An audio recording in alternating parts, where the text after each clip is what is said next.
팔복, 세상의 모든 눈물, 오늘 말씀의 제목입니다. 첫 번째 주목할 눈물, 보따리가 있습니다. 결핍의 눈물들이지요. 우리 다 같이 3절 주목했으면 좋겠습니다. 심령이 가난한 자는 복이 있나니. 심령이 가난한 자.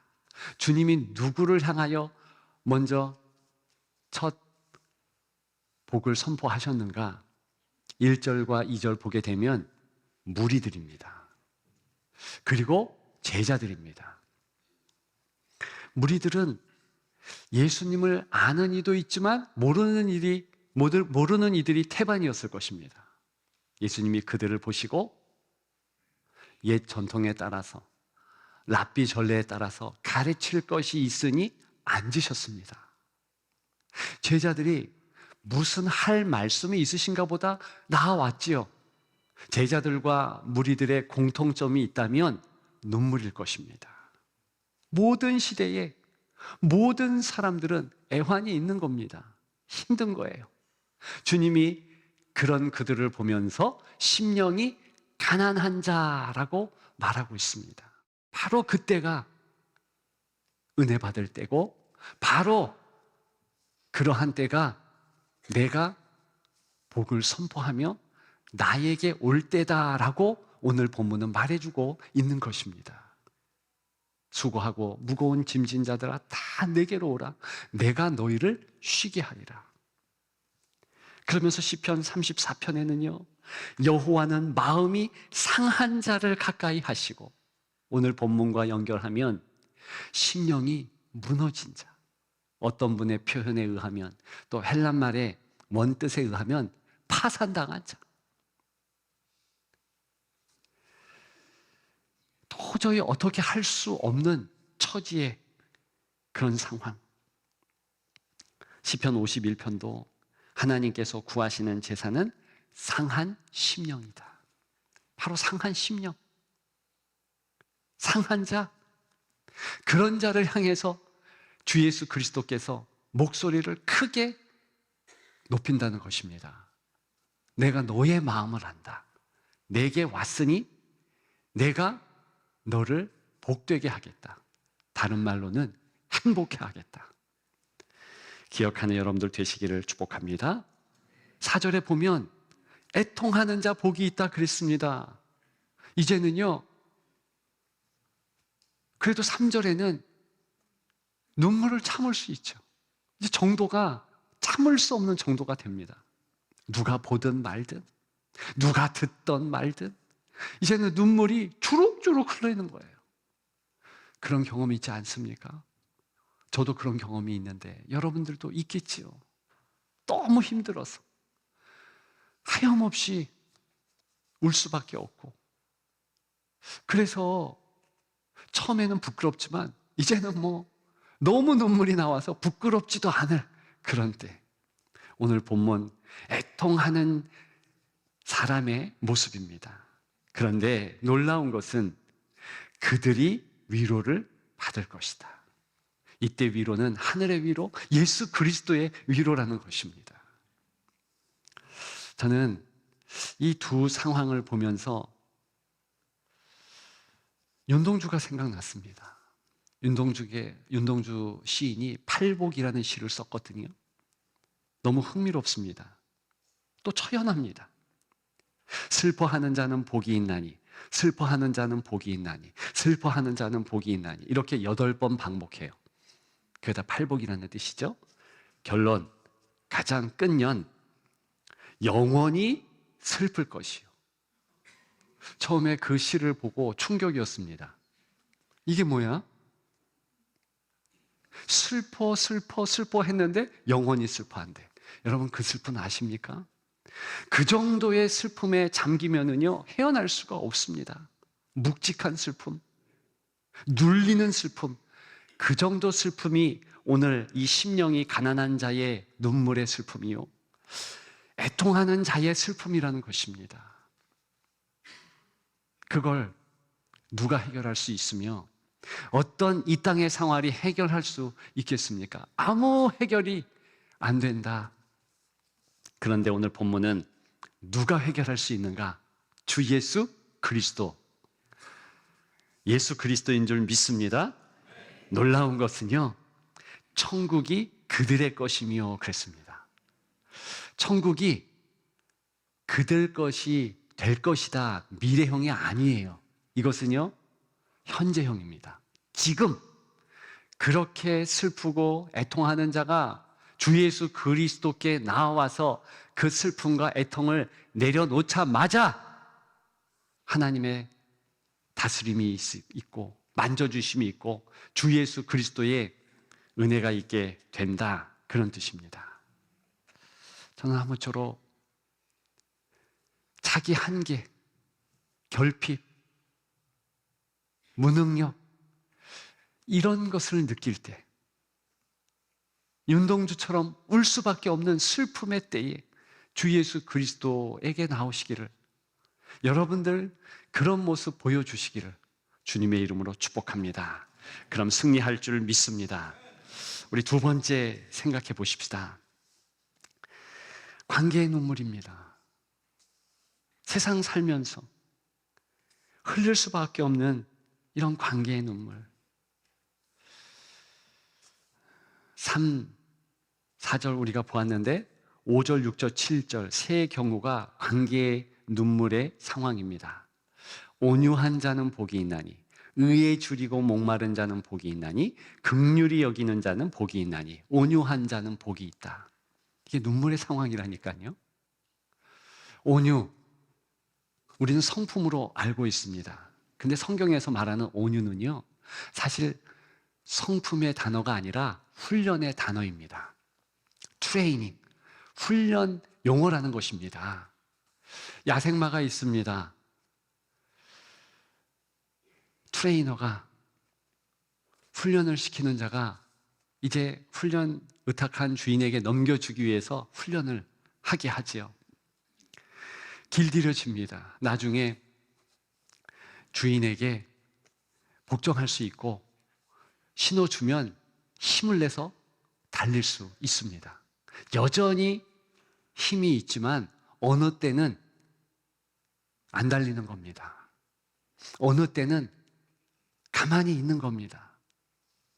그런데 사인을 받은 그때에 가장 빠르게, 가장 큰 힘을 내는 것입니다. 바로 그 모습이 온유예요. 길들여진 모습 아닙니까? 어린 왕자에 보게 되면 이 어린 왕자가 이제 사막에서 늑대를 만나잖아요. 근데 늑대와 이 어린 왕자가 마주쳤을 때 늑대가 부탁을 합니다. 아주 총명한 늑대예요. 나와 너는 사귀었으면 좋겠다. 서로가 길들여졌으면 좋겠다. 그런데 시간이 좀 걸린다. 내게 천천히 다가왔으면 좋겠다. 바로 그때 관계에 있어서 길들여지는 것, 그것이 바로 온유함이라는 것입니다. 그렇다면 오늘 본문의 이 온유는 하나님께 길들여지려고 훈련받는 성도를 의미합니다. 주 예수 그리스도께서도 성도의 모범이심으로 아버지 하나님께 그대로 의탁하고 모든 삶을 맡기기 위해서 마음을 다했습니다. 그래서 베드로전서 2장 23절에 보면 예수님이 욕을 당하시되 맞대어 욕하지 않으시고 고난을 당하시되 위협하지 아니하시고 오직 공의로 심판하시는 이에게 부탁하시며 그랬습니다. 무슨 뜻입니까? 예수님은 능력이 있으세요. 힘이 있으세요. 그래서 공격하고 괴롭히는 인생들을 그냥 말 한마디면 복속시킵니다. 그런데 그렇게 하지 않으시고 하나님 아버지 앞에 기도하시는 거예요. 다 맡기시는 겁니다. 그런 모습을 우리가 기억하면 겟세마네 주님, 할만하시거든 이 잔을 내게서 제하시옵소서, 십자가를 제하게 해달라는 그런 말씀을 어떤 상황에서 했는지 이해할 수 있습니다. 가장 힘들고 어렵지만 주님이 온유하심으로 다 삶을 맡기셨으므로 주님의 뜻을 내 삶에 이루게 하옵소서 하며 당당하게 그저 걸어가는 모습을 보여주셨습니다. 그것이 온유함의 극치예요. 주님이 온유한 모습으로 승리합니다. 이미 승리하셨고 우리와 함께 하시면서 우리를 온유한 모습으로 다독이시고 나아가시면서 주님이 우리 삶 가운데서 승리하셔요. 그러면 우리도 승리하는 겁니다. 따라서 우리가 온유하고 겸손해도 다 하나님께서 이끌어 주시고 이기게 하십니다. 그래서 그들이 땅을 기업으로 받을 것이며, 기업으로 땅을 받는다. 승리의 모습이죠. 실제 우리 주님이 땅 주실 수도 있지만 넓은 범주로 승리케 하신다는 겁니다. 영적으로 보면 온유한 자, 하나님 앞에 삶을 다 맡기고 하나님의 지시에 따르는 자는 하나님께서 통치하시는 은혜 때문에 거하는 곳에서 하나님의 통치 영역이 그 사람 때문에 계속 넓어진다. 땅을 기업으로 받게 한다. 이런 약속을 주셨다는 것입니다. 6절에 보면 의에 줄이고 목마른 자 복이 있다 그랬습니다. 이 의는요, 우리의 의가 아니고 사람의 괜찮은 모습이 아니라는 것입니다. 하나님의 의예요. 하나님의 의, 성경에서 하나님의 의는 두 가지입니다. 정의와 공의가 있어요. 정의는 말 그대로 법대로 하는 것입니다. 너 죄 지었지? 너 죄가를 받아. 근데 거기에서 끝나는 것이 하나님의 의가 아니고 공의가 있습니다. 이것은 사랑의 법이에요. 힘들고 어렵지만 그 법을 자기 자신에게 스스로 적용하면서 타인을 용서하는 그런 모습으로 나타납니다. 예수 그리스도의 십자가의 모습. 주님 어떻게 하십니까? 우리를 살려주시기 위해서 죄 없으신 예수 그리스도께서 십자가에 달려 돌아가시잖아요. 그게 공의예요. 내가 손해보는 거예요. 내가 오히려 많은 어려움을 대신 지는 그런 의, 그것이 6절에 얘기한 의요, 또 10절에 얘기한 의입니다. 그러니까 의에 줄이고 목마른 자, 하나님 그 의를 위하여 내가 희생하고 내가 섬기도록 인도하여 주옵소서. 얼마나 눈물이 있겠습니까? 오늘 말씀을 준비하면서 장기려 박사가 생각났습니다. 일전에 책을 보니까 이분이 부산에서 고신대학병원의 전신인 복음병원을 복음 의원이죠. 하면서 여러 가지 부도의 상황, 경영의 어려움을 당했습니다. 이유가 있어요. 많이 퍼주니까. 어느 날 영양실조 걸린 이가 온 겁니다. 그래서 잘 검사한 다음에 처방전을 쓰고서 간호사에게 전해주시오. 그럼 간호사가 잘 조치할 것이요. 처방전 따라 할 것이요. 그 간호사가 이렇게 보니 거기에 처방전이라고 써놓은 것이 저 환자에게 2꾸러미의 달걀을 살 수 있는 돈, 두 번째 소고기 한 근 살 수 있는 또 다른 돈 주시오. 여러분, 의사가 경영을 책임지는 것까지 하는 그 의사가 그렇게 하고 있으니 당연히 망하고 힘들지요. 간호사도 형편이 안 좋은데, 근데 처방이 그건데 줄 수밖에 없죠. 어려움이 크게 있었습니다. 경영의 어려움, 여러 가지 어려움으로 장기려 박사도 눈물 흘리고, 거기 간호사들도 눈물 흘리지 않겠습니까? 눈물 흘렸던 거죠. 바로 그런 눈물입니다. 하나님께서 나중에 이 병원을 다 채워주시고 은혜 주셨지만 힘들고 어려운 가정의 눈물은 그대로 있는 것이잖아요. 저와 여러분들이 하나님의 의를 생각하면서 그 의가 이 땅 가운데 이루어지기 위해서 마음을 다해서 그렇게 봉사하고 섬기고 그러면 눈물 흘리게 되어 있습니다. 어려움이 있게 되지요. 그러나 역시 안심하십시오.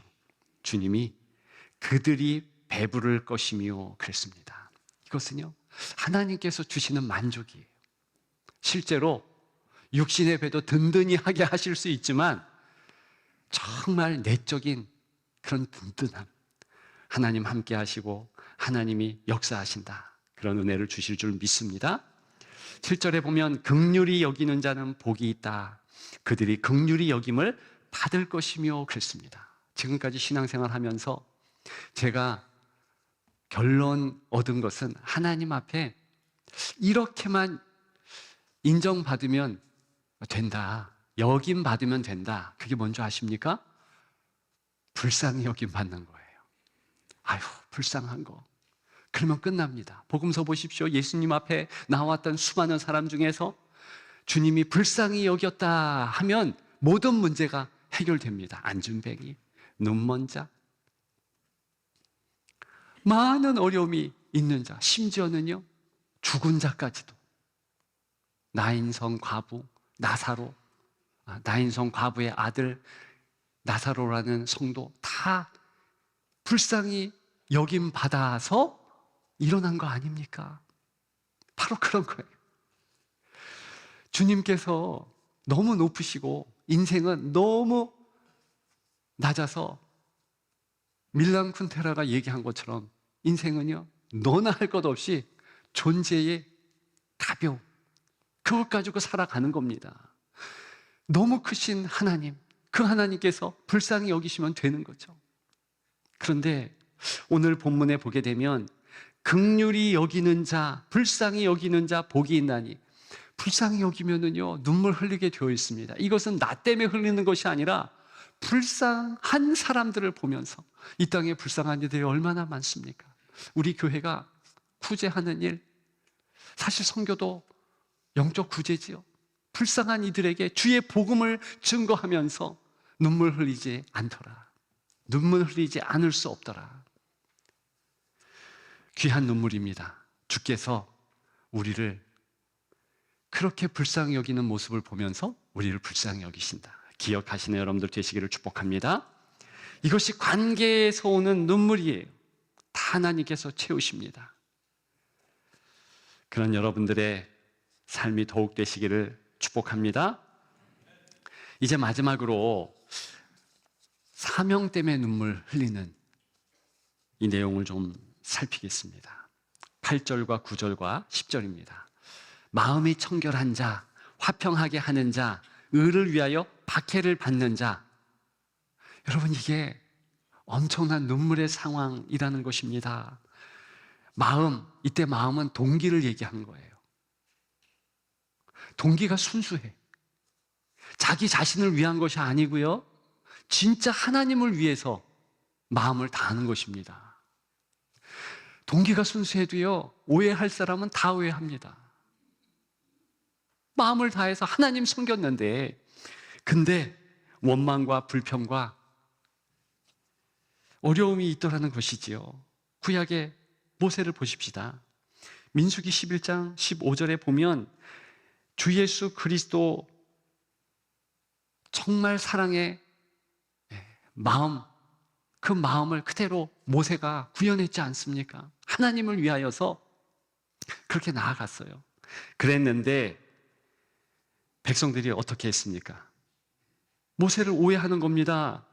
원망했습니다. 철저하게 비난했어요.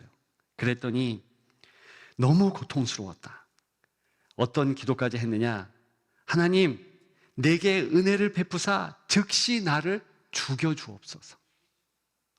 오해받고 비난받는 게 너무 어렵다는 것입니다.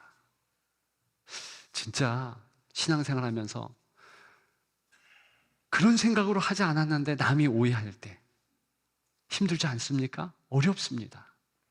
그러나 그런 오해받는 것까지도 하나님의 은혜가 있다.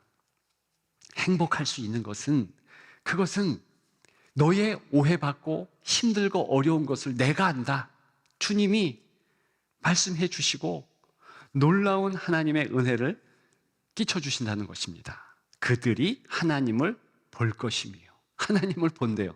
이 하나님 본다라는 것은 하나님 얼굴, 모습 다 본다는 거예요. 그러니까 완전한 경험 안에 있다. 근데 이게 왜 놀라운 것이냐 하면 모세가 그렇게 어려움을 가지면서 하나님을 보고 싶습니다. 하나님 배웠으면 좋겠습니다. 그런데 하나님께서 보여주셨는데 등만 보여주세요. 왜?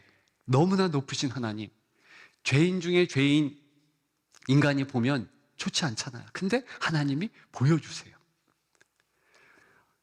이렇게 눈물 흘리고 예수 그리스도 안에 있는 성도에게 모든 것을 보여주신다, 약속하신다는 것입니다. 이제 두 가지만 남았습니다. 화평하게 하는 자 복이 있다. 이 화평하게 한다라는 것은 그냥 고요하고 좋은 게 좋은 것이지 그렇게 해서 마음 편하게 만든다? 그런 뜻이 아니에요. 이것은요, 실제로 온전한 사랑이 제 기능을 발휘하도록 노력하는 모습입니다. 하나님의 온전한 사랑이 이 땅 가운데 그렇게 나타날 수 있도록 마음을 다하는 거예요. 그러면 이렇게 하는 이런 노력이 사실은 힘들고 어려운 그런 고난을 가져올 수 있다는 것입니다. 모세 이야기를 했지만 요셉을 보십시오. 요셉도 고난의 사람 아닙니까? 요셉은요, 다른 거 없었습니다. 화평을 이루기 위해서 하나님의 온전한 사랑이 자기 형제들에게 있기 위해서 인내했습니다. 애굽에 있기 위해서 여러 가지로 인내했고, 자기가 보디발의 집에 있을 때, 자기가 감옥에 있을 때 인내하면서 그렇게 행했잖아요. 그러니 화평케 하는 자, 분명히 요셉의 모습이었는데 얼마나 눈물을 많이 흘렸겠습니까? 크고 작은 어려움, 열심히 했는데 그 결과로 감옥에 가. 열심히 했는데 끝까지 2년 동안 붙잡힌 바 돼요. 여러분, 이러면 힘든 거 아닙니까? 그런데 괜찮다. 그들이 하나님의 아들이라 일컬음을 받을 것이요, 하나님의 자녀라 세상도 인정한다. 하나님께서도 인정한다. 은혜가 있는 줄 믿습니다. 마지막 의를 위하여 박해를 받는 자 복이 있다. 이건 좀 나누었지요. 하나님의 사랑의 법, 그 사랑을 증거하기 위해서 내가 희생하고 내가 눈물 더 흘리고 그런 모습입니다. 천국이 그들의 것입니다. 3절과 동일한 천국이 그들의 것, 이렇게 선포하고 있는 것입니다. 그러니까 시작, 팔복 중에 첫 복, 천국이 그들의 것, 지금 그들의 것이라는 것이며, 마지막으로 10절에도 팔복 마지막 또 천국이 지금 그들의 것이다. 무슨 뜻입니까? 예수 그리스도께서 이 땅에서 바로 지금 팔복의 은혜를 주신다라는 것입니다. 이제 말씀을 맞추고자 합니다. 제가 가장 좋아하는 선곡 가운데 눈물로 씨를 뿌리는 자 기쁨으로 단을 얻으리로다 라는 말씀이 있어요. 여러분들도 많이 좋아하시죠? 근데 눈물 흘리면서 마음을 다해서 다른 일들을 열심히 한다, 그런 뜻도 물론 있지만 가장 큰 의미는 뭐냐? 눈물 자체를 씨앗 삼아서 심으라는 것입니다. 오늘 본문과 연결하면 여러분, 헛된 눈물 흘리지 마십시다. 딴 데 가서 울면 그거 헛된 눈물이 될 수 있어요. 어떤 원인 때문에 울든지 그 눈물 때문에 예수 앞에 나와서 예수 앞에 펑펑 울면 그것이 바로 눈물을 씻는 겁니다. 그러면 예수님이 모든 눈물을 닦아주신대요. 한 방울 한 방울 눈물을 신원하신대요. 여러분, 그것은 이사야나 다윗처럼 성결 그것과 연관 없을 때도 있습니다. 그저 환경이 힘들고, 그저 자녀의 일이 어렵고, 그저 건강의 문제, 여러 문제 때문에 눈물 흘릴 지경이 되었고, 그랬다면 주 예수 앞에 나아가서 눈물 흘리면 바로 그것이 눈물을 헛된 곳에서 흘리는 것이 아니라 바로 기쁨의 토양 대신 예수 그리스도 앞에 심는 겁니다. 어떻게 될까요? 100배, 60배, 30배의 결실이 있을 줄 믿습니다. 그래서 기쁨의 책이 되는 것이고, 그래서 기쁨의 주님께서 모든 상황 가운데서 승리케 하시는 은총을 알게 되더라. 이것이 신약을 읽는 저와 여러분들의 은혜인 줄 믿습니다. 그렇게 승리하는 여러분들 다 되시기를 주님의 이름으로 축복합니다.